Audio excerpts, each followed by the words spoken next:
This is Jeff Fedotin with Believe in Chiefs on the Believe Network, Kansas City's #1 sports podcast network, the only place with a show for every team in KC and more. We believe in our teams. Do you believe? On this week's show, former Kansas City Chiefs offensive lineman Joe Valerio and I have a pretty cool topic to discuss. In the ensuing weeks, we're going to dig deep in the NFL draft, which is, of course, going to be in Kansas City this year, but we're still about a month away from that. So, Joe, I have a juicy question I've been meaning to ask you, because you've caught passes from Joe Montana, closely watched the careers of Tom Brady and Patrick Mahomes. You're uniquely suited to answer this. Montana, Brady, Mahomes, who is the GOAT quarterback among that trio? Ooh, man, I guess this is fun. This is fun stuff. This is great off-season talk because I know that a lot of people, obviously, the Brady Montana one happened for quite some time, right? Mm-hmm. Where everybody was wondering whether Tom Brady, kind of surpassed Joe Montana as sort of the best quarterback to play the game. When you look at, different aspects of what a quarterback's supposed to accomplish for their team. But now that Mahomes has all this runway in front of him and he's already done it at the age that he is, I think it definitely adds to the conversation that he is either right now could be considered that, and what does his future look like if certain things happen. Not to, not speak, you don't want to jinx anybody about injury or things like that, like if you said, well, if it ended today, I almost said if Patrick Mahomes hit the lottery and he quit football, but guess what? He already did hit the lottery. He's going to be right. He did. So, right? So, right, exactly. You have to take a pay cut if he was looking off the lottery, right? Exactly. Like no offense to being in the insurance industry, but like we always joke around the office, like what would you do if you hit the lottery today? How fast, would you be out of the insurance industry, right? Working in corporate America, right? So Patrick Mahomes would probably say, hey, here, keep your lottery money. I'm going to continue to play football and make more money. But I think, if Patrick's career if he decided to end it today, where would that put him, right? Are there things that are left undone? He doesn't have as many Super Bowl wins as either Joe Montana or Tom Brady. But when you look at where the trajectory would go and where each of them were at this point in their careers, right? It's just such fun stuff to talk about, because the quarterback position, so often is like, it's like, it's as the team goes. I mean, when a quarterback plays well, they build teams around them, and it just gives a team that spark to set the next level. I was having a conversation with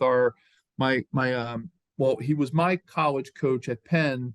He wasn't the head coach. His name is Ray Priori. He's now the head coach, and we're doing some stuff with Justin Watson, and we're setting up some alumni events and things like that, and we're also getting ready for the spring banquet, and they're going into spring football now, and we were just chatting about it, and I was like, so coach, how's it looking?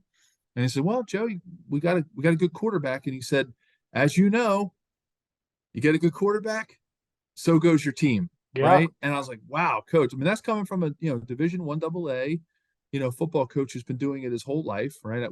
He started as a coach when I started at Penn back in 1987. So he's been coaching his whole life. So he knows football. He may not be coaching at Alabama or LSU, but he definitely knows football. And I think that the emphasis on the quarterback position is worth this conversation, right? When you think about what those three quarterbacks can do. And of course, we could spend days talking about all the other quarterbacks that kind of fall right below that, right? Like the Peyton Mannings, the Eli Mannings, the John Elways, the Dan Marinos, like Jim Kelly, like Fran Tarkenton, Terry Bradshaw. Terry Bradshaw's one, Jeff, that not to go on a complete and utter sidetrack, but like he's one that amazes me sometimes, that he won 4 Super Bowls with the same team, with the Steelers, in an era when, there was no free agency, you built your team, you kept going, you hope nobody got hurt, you hope nobody got traded. And Terry Bradshaw gets like tossed out of those conversations a lot. So let's put that in a parking lot for a second. And that's right. Exactly. That's not to say that the 3 guys we mentioned are 1, 2, 3 in some order of the best ever. Right. It just, Montana was so for long thought that way, and with your connection, he played for the Chiefs Yeah. and Mahomes too, and then Brady. This is not necessarily the correct answer. It's certainly, but the prevailing opinion, just with his 7 Super Bowl rings and 10 appearances, most consider him the best of all time. That's not Yeah. just one of these 3 guys is. Joe, what I'll say about Montana too. You mentioned Bradshaw. He's a perfect segue. Montana also had the 4 Super Bowls, no losses, four rings. It's really incredible to think that in all those Super Bowls, I'm on Pro Football Reference now, he didn't throw 1 interception. I mean, that's shows his excellence. And I think you almost have to put him in a different category. Just the game was so much different. He took some vicious hits. I mean, that shot in the against the Giants, the New York Giants, that they were lost in the NFC Championship game in 1990. Where he hurt his elbow. You never see stuff like that anymore. His numbers would probably be even just out of this world if he played in the environment that Brady did for the second part of his career and that Mahomes does now. So I think he is in a special group. There was actually, I encourage fans to Google this. Wright Thompson of ESPN wrote a really cool feature on Joe Montana. And, Tom Brady grew up idolizing Montana.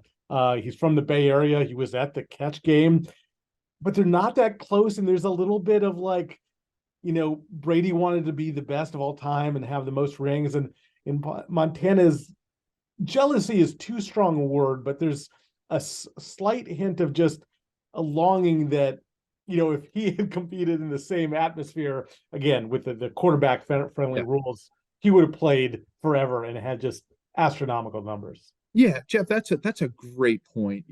Comparing eras is really tough, right? It's tough in so many sports because the games change, the rules change, equipment changes. There's so many things that make a game different than it is today versus when it was then. You could always pull out the old, well, when I went to school, I walked uphill both ways in the snow, no shoes, right? You can always say, well, the good old days or the old days. But it really was true. I mean, if you were trying to compare 2 quarterbacks, and you were trying to compare them in different eras, it's really hard. The equipment was different. The pads, people wore, these, crazy pads. I mean, football is now played, players don't even look like they're wearing pads half the time, and they're twice as big. Even at the end of Joe's career, right? That AFC Championship game, he doesn't take those hits.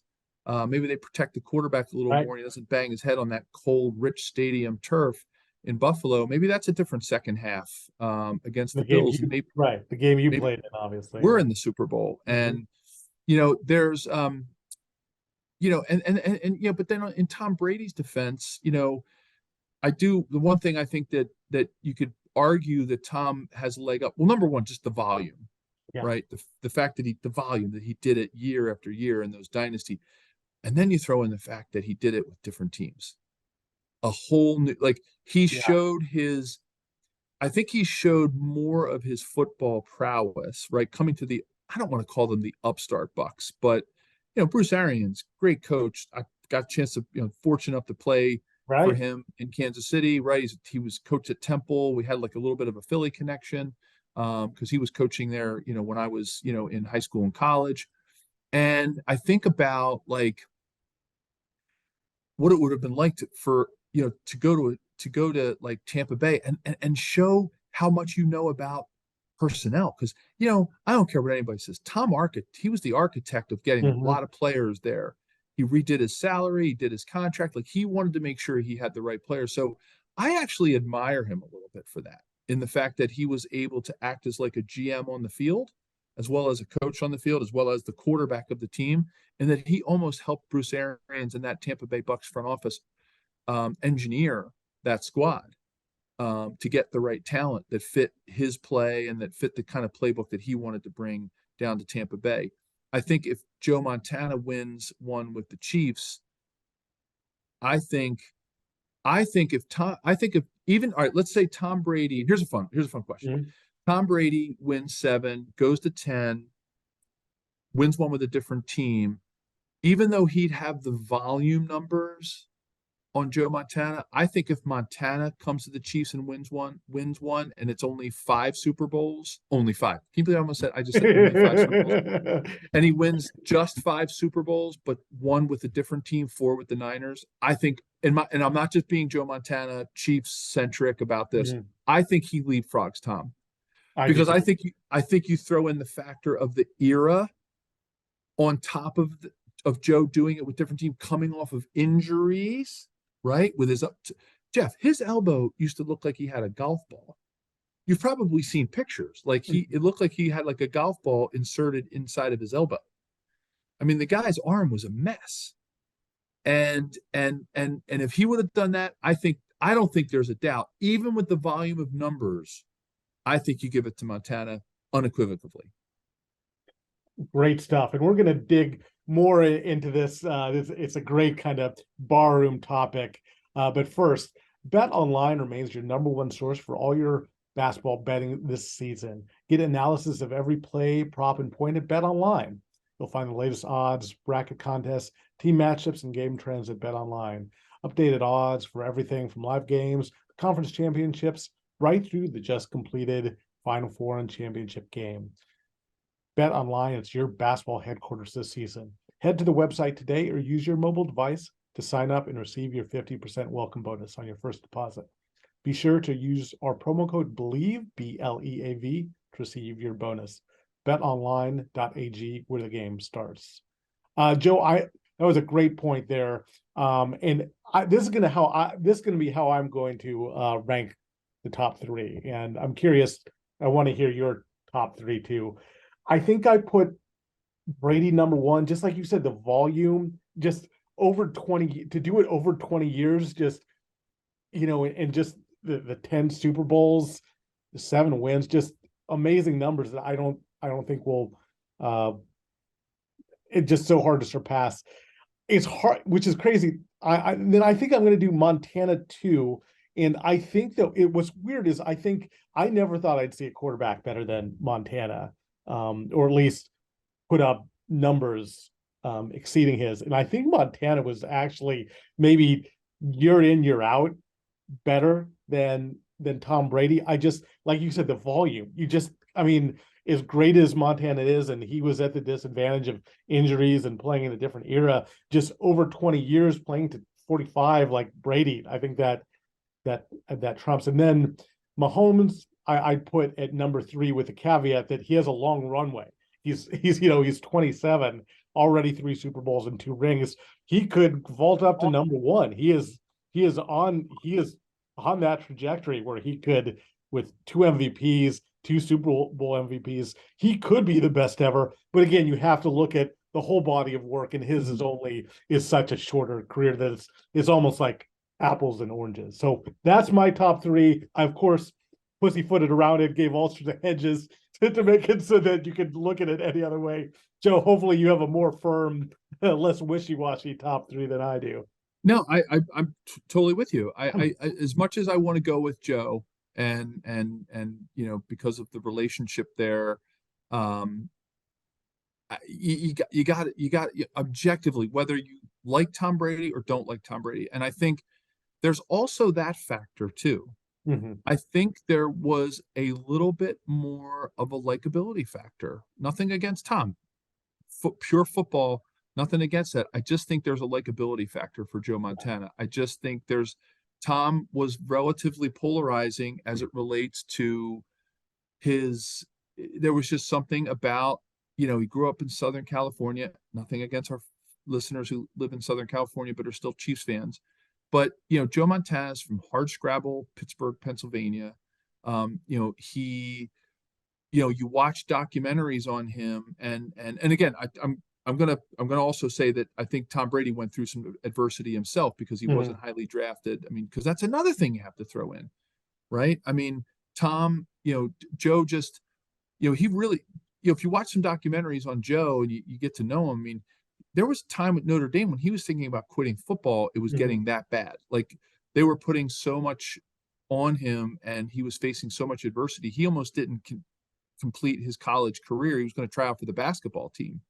because he just felt like he was, and the same thing happened to him in high school. Like everywhere he went, he had to really earn it. Now, I'm not saying that Tom Brady didn't. I mean, being a 6th-round draft pick and going on to do what he did, and obviously there's that documentary about the Brady Six and the quarterbacks that were Right. drafted ahead of him. And That's a battling it out with Drew Henson at Michigan, yeah, he tried to they tried to kind of find another guy who was better, who was going to overtake Brady, and he kind of pushed the competition and kind of outdid Henson. So yeah. So that might be a wash there as far uh, as like adversity goes. I think one of the things that I would say that, you know, Tom Brady versus Joe Montana, going back to that likability factor is, you know, Joe just didn't, whether you want to bring this up or not, but he didn't get involved in any cheating scandals with yeah, deflated that's balls fair. or Yeah, video stuff. Like he, you know, for whatever, however you want to phrase it, maybe this is the wrong way to phrase it, but he won them all fair and square. Look, and were those cheating incidents really even anything to write home about? Probably not. They're probably just blown out of proportion anyway. What's the difference if the balls were deflated, right? At the end of the day, blown out of proportion. no pun intended. Did Yeah, right? or pun intended. But I think there is that just that It likability is. factor. Now, let's throw Patrick in the mix Yeah, on that. Patrick is electric to watch. Like there is that. Well, that's not likability as in personality, but it's more like watchability, or you know, let's call it like excitement factor, right? He just does things athletically that make him really, really fun to watch. Tom is probably the more mechanical, methodical quarterback of the absolutely. three. I think Joe is probably maybe closer to Tom, but probably definitely closer, more on the spectrum towards a Patrick Mahomes, where he kind of made some magic happen back there. Joe was very athletic, and he was a super athlete, basketball, baseball, the whole 9 yards. Which people forget because we're again talking about the injuries, but like you said, he was a great I think I read someplace that like North Carolina State, which is a major program, especially at this time, in the late 70s, offered him a basketball scholarship, that he was that good. And people forget because by the time late in the 49ers, certainly by the Chiefs time he was with the Chiefs, he had so many injuries. He was really more of a pocket guy, but he could scoot back in the day. Yeah, and you watch some of his Notre Dame stuff, and so I think definitely in the middle, somewhere between. So if you want to create like a goat as far as like excitability factor to watch, man, I think Patrick's got to be number one Yeah. on that list. I mean, and then maybe Joe, and then Tom. I used to watch the Patriots when I was coaching high school football. We used to do the NFL.com videos and we would show the kids how methodical a team could be. Mhm. Tom Brady was those Patriots teams were machines. They would just march. Like they would march, punt, get the ball back, win a little field position, march, score, and then do the same thing over and over again. They were just methodical in their execution. Not a lot of big plays. I give Tom a lot of credit for that. He wasn't always looking for the big pass glory. Mhm. He wasn't looking for the behind the back, through the legs, over the top of your head pass, right? That you sometimes see come out of Patrick or some of the younger quarterbacks today who are, all exciting to watch. Um, you know, but I mean, I got to give it to Patrick as far as like, if I were to go back and watch, if you gave me a chance to watch 3 games, Joe Montana's best game, Tom Brady's best game, and Patrick Mahomes' best game, I don't know. I think I'm watching maybe that Buffalo 13-second game. Yeah. I think that's a great point. I think as far as excitability, I probably and just fun to watch. I think Mahomes, as crazy as this is number one. And there's another guy he actually reminds me of that again. That doesn't we had came up with 3 guys, but you could throw John L away in this conversation, whose game Mahomes reminds me a lot of, and who was really fun to watch. Same with Brett Favre. I think Mahomes is like kind of a Brett Favre at his best, or a less risk adverse, or more risk avoidance Mhm. than Favre had. So Joe, okay, so it sounds like your top 3 is mine. Are you going? Brady, Montana, Mahomes. Oh yeah, oh absolutely. For pure overall, the big picture, adding it all up, taking and just putting that whole all those ingredients into a recipe.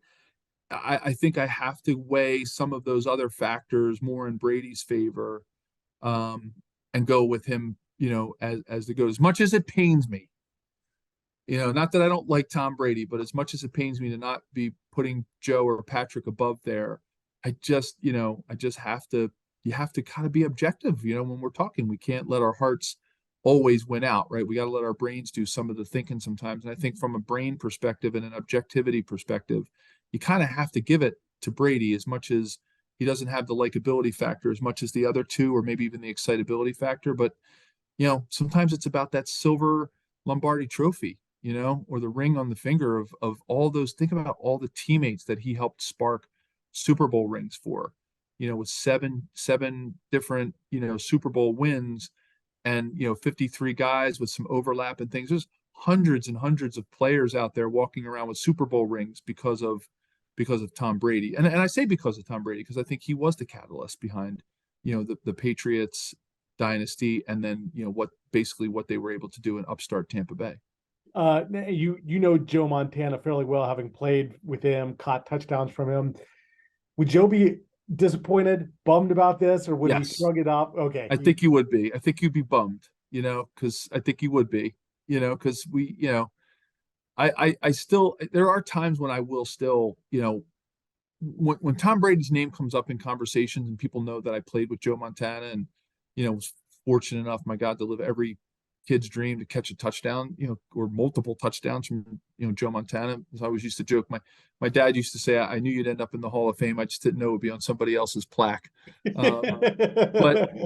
But like, I think Joe would be disappointed. And I got to be honest, in most circles, I will still say that, Joe was the best, because I don't want people to not, think that I don't think he is the GOAT in my mind. But it's hard to argue with 7 Super Bowls and going to 10. Like, chances are you're going to lose one. And I know Joe has a lot of those other statistics you mentioned, like no interceptions, he didn't lose.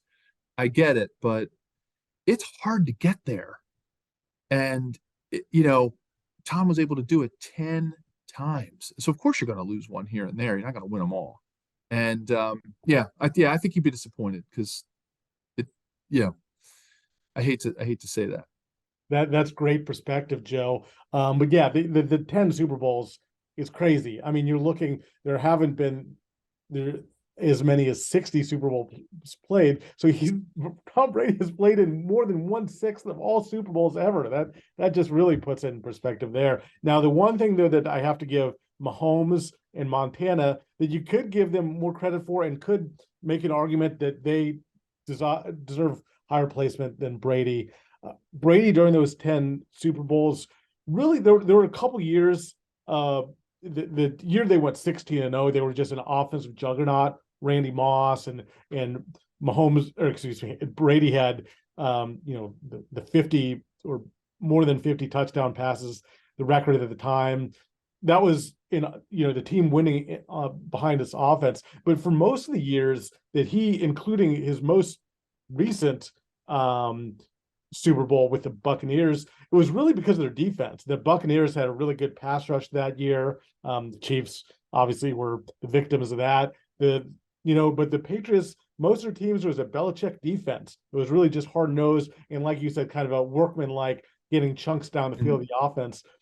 Montana played with some great defensive players, Ronnie Lott, guys like that. But those teams won because of the Bill Walsh offense. And same with the Chiefs.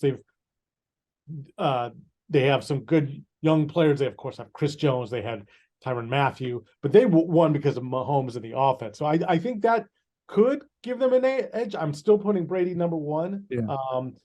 But that's kind of something to think about. And then the one last thing I want to say about Montana, because I know Joe Montana is obviously going to listen to this, and we want him to understand what we're thinking, and give him some more credit. Is, I think a lot of people are like, oh well, Montana just threw to to Rice all the time. Well, he won 2 Super Bowls without Jerry Rice. So, Yeah. Dwight Clark was still very good, but it's not like the fact that he kind of did with different weapons, just like Brady, just like Mahomes, who lost Tyreek Hill and still won it all. Anyhow, I think it's the fact that Brady had a little bit more defensive help, defensive focus. I think that's worth pointing out. Yeah, yeah, and I think, and it does, maybe as a sneak peek, Jeff, and just popped into my brain as something to talk about as we're going down this road. It's tangentially related, obviously, to the Brady Mahomes debate. Let's take Bill Walsh out of it and focus maybe just on the Brady Mahomes, since their eras kind of did cross over, and Joe was a little bit before that with Bill Walsh. Is who's a better coach? Oh, Is it because remember, the 49ers didn't win a lot of all those Super Bowls with Bill Walsh. mm-hmm. So Seifert won, right, 2 of them. So yeah, two, so two of the Niners Super Bowls. He won just one of the Montana Super Bowls. right. So you take that one Super Bowl away from Bill Walsh, and now what about Andy Reid versus Belichick, right? I mean, Wow. look, when you go back and look at somebody's whole body of work, and I saw an infographic on this, and it just popped in my head, so I didn't get a chance to do the research while we're here recording. But there's a debate now because of what Andy Reid has done with his whole body of work, and you look at what Belichick did without Brady, Yeah. and or hasn't done, I should say. Right. Sorry, let me Right. put that disclaimer: hasn't done without Brady. And you look at what Andy Reid did in Philadelphia. Now, he didn't win any Super Bowls there, but man, he had some really good squads. And he took, a quarterback in Donovan McNabb and won, a couple NFC championships, went to the Super Bowl, lost. Or I'm sorry, went to a couple NFC championships, won one, went to the Super Bowl, lost. They booed Donovan McNabb when he got drafted in Philadelphia. So, Andy Reid, if you look at the way that his career, the trajectory of where it's gone and how much he's built on, it's an interesting debate there too about Yeah. whether or not Good. is Andy Reid a better coach than Belichick, even though he's only won, the 2 Super Bowls. But you look at his whole body and what he's done with and without some superstars, and pretty interesting debate there too. There's some rumors actually. The AFC East is really tough. Assuming Aaron Rodgers goes to the Jets. Yeah, we know how good the Bills are, and obviously the Jets would be a lot better. The Dolphins added a lot this offseason. They were a playoff team. The Patriots could be the worst team. They could finish in last place, and they could easily miss the playoffs. There's some rumors out there that he could be in a little bit of hot water. They have not. They've been to the playoffs once since Brady left and have not won a playoff game. So yeah, Reid is certainly getting closer. And right, you could make a great case, and it's kind of NFL history is so cool that Andy Reid's like a direct descendant from Bill Walsh. Andy Reid learned from Mike Holmgren, who coached under Bill Walsh. And so it's really a lot of the same principles. So Joe, really fascinating Yeah. stuff. I want to get, Jeff, you've been following football a long time, and I guess I want to get your take on how do you think if you can factor in competition Yeah. in that conversation too. Let's go back to our QB GOAT conversation and think about what did the NFC West look like when Joe Montana was playing? What have the divisions looked like for the Patriots and the Chiefs?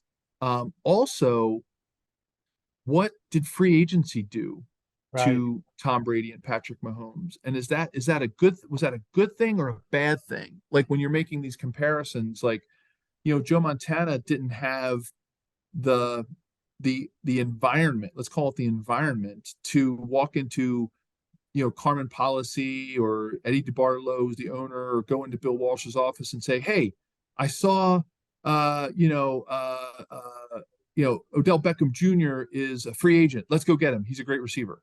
Or, hey, I saw this unbelievable pass rusher, who I would hate to try to, I would hate to have him rushing at me. Go get him.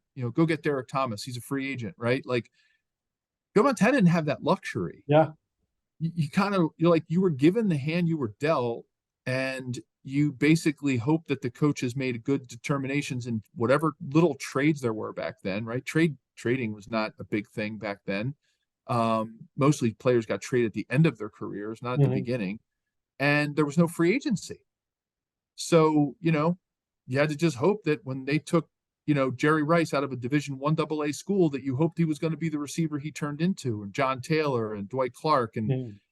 I don't know. I mean, I think that could Yeah, add a little bit of the mystique back to Joe Montana being the GOAT, because you just didn't have that back then. definitely. You didn't have the same tools to certainly be able to quickly upgrade your roster. Now, I think he did have the benefit of, since there wasn't free agency for some of it, that they could have to keep the same team. But certainly, Joe, you look at the competition there. There's great Giants teams under Parcells.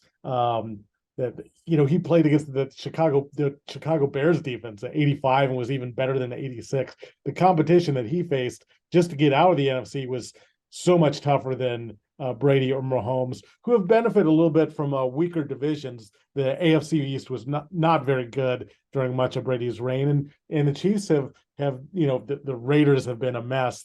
The Broncos have not had a quarterback since Manning, and the Chargers just kind of do the Charger thing. So they've benefited. Joe, that's a great point. How they've that it's funny. The more we talk this out, I I Montana, I think, is making a leap in my mind. The more and more we talk this out, I'm still going to go Brady 1, Montana 2, Mahomes 3. But boy, you can make a great case for Montana. Yeah, it's just fun to look at all these different factors, right? Because winning begets winning, and if you're playing in a weak division, and I'm not going to say that for most of Brady's career, the AFC West or the AFC East. I mean, I don't know. We'd have to do some digging. Our fans and listeners would have to go back and definitely do some research to see, what kind of competition a Montana and a Brady were going against. We all know what kind of competition Patrick's going against today because we're living in it today. But you'd have to do some research to see. My gut is telling me that I'm going with you that the competition in the NFC to come out of the division and also to compete in the NFC West was probably a little bit stronger. Again, I'm only going on gut feeling. I'm not going on data. Right, right. That I would say that Joe Montana, those teams were a little more battle tested than a Brady AFC East Patriots team during the dynasty, because it just seemed like, I don't know. I think back to some of the Jets haven't been good for a really long time. The Bills, they struggled for a while. There was a time when the Bills were not the Bills they are today, and I think our listeners of today probably don't remember that because they see the Josh Allen Bills, and the Bills went through some things between the Jim Kelly era and the 4 Super Bowls. They went through some tough times, Mhm. and the Dolphins had their struggles after Marino, and you know it just there was definitely I think there was definitely more of a competition toughness that built those 49ers teams than maybe the Patriots. Great stuff there, Joe. And I know we haven't talked quite as much about probably Mahomes as these other guys, and even though it's believe in Chiefs, but he's going to be only 28 this season. Mahomes, he's 27 now, and it's crazy to think. So it's just you look what he's doing. He's on that path. It's just he doesn't have quite the career duration. But man, if he goes to another Super Bowl, which is a great chance of happening, let alone winning it, then you're really talking that he, in that short sample size, he's really entering the conversation of goat above all these guys Yeah, I mean, look where he is now. I mean, already. he will Yeah. definitely he will definitely leapfrog Joe if he wins 4 Super Bowls. I think he probably leapfrogs Joe just because of some of the things we talked about, the wow factor that he brings to the table, and whether he catches Brady or not in that conversation, he will. I think Chiefs fans will all agree that he will leapfrog Joe in that manner. If he gets the 3, 4, 5 Super Bowls, keeps winning MVPs, he'll definitely be number 2 if he goes on in the same, keeps anything even close to the same trajectory he's on right now. By the time he's 35, 36 years old, if he has 2 or 3 more Super Bowls, be crazy. And fans, listeners out there, let us know what you think about this kind of juicy topic. It's that you have at Joe Valerio, Valerio 73 on Twitter, or just at Believe, BLEAV. Let us know. But if you enjoyed this show presented by Bet Online, please subscribe. We're available on your favorite directories: iTunes, Spotify, Google Play, Stitcher, Luminary, and TuneIn. Thanks for listening. We'll be back next week.